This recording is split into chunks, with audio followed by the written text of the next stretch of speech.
Bueno, a partir de una serie de datos, ahora vamos a realizar gráficos. Primero que nada, tenemos que seleccionar cuáles son los datos a graficar.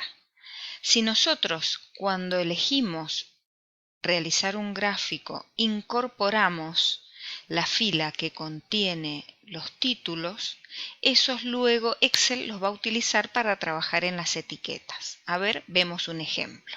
Entonces, el primer paso es seleccionar los datos a graficar.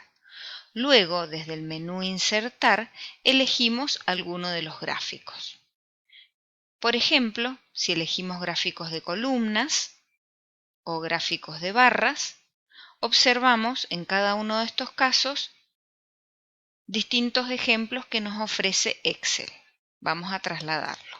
Si observamos, como nosotros habíamos incorporado los títulos supermercado, pasajes o combustibles o recreación, eso ya lo utilizó Excel como etiqueta.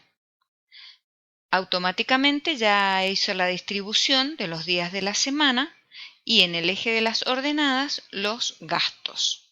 Si lo deseamos aquí, colocamos como título del gráfico que son gastos semanales. Ahí ya tenemos un gráfico.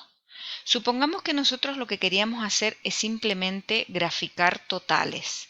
Es decir, que para los días de la semana queríamos saber, por ejemplo, cuánto gasté en total de supermercado, de pasajes y combustibles y recreación. Un ejemplo.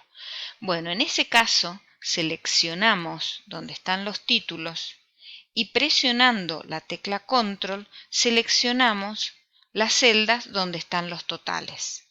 Allí vamos a insertar gráfico, vamos a elegir un gráfico circular o de anillos y de inmediato vemos cómo Excel nos ubica la información en función de esto que estamos indicando.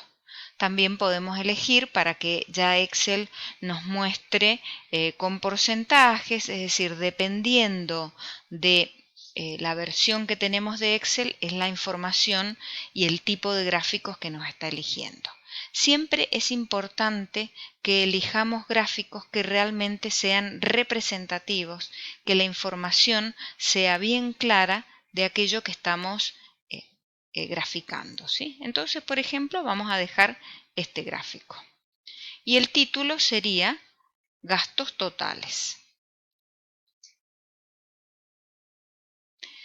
Si deseáramos personalizar cada uno de los gráficos, podemos ir seleccionando cada uno de los elementos y cambiarles los colores, cambiar el tipo de letras, etc. ¿Sí? También le podemos cambiar el tamaño. Seguramente los gráficos los vamos a trabajar en forma, luego en forma independiente a la planilla Excel. Generalmente el gráfico se utiliza para hacer algún tipo de reporte o algún tipo de informe.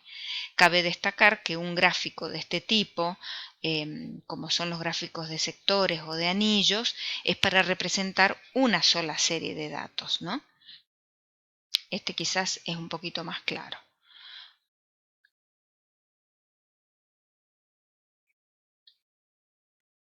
Vamos a ampliarlo para que se vea bien clara la información de esta etiqueta.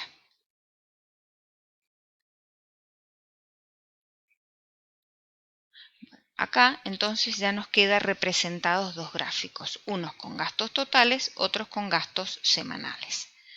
Todos aquellos datos que nosotros deseemos realizar, siempre el paso es exactamente el mismo, es decir, el proceso de realizar el gráfico es un proceso muy sencillo y directamente la misma planilla nos va permitiendo, si nosotros necesitáramos cambiar el tipo de gráfico, también podemos elegir otro tipo de gráficos, cambiar los colores o agregar algún otro elemento que no hayamos contemplado.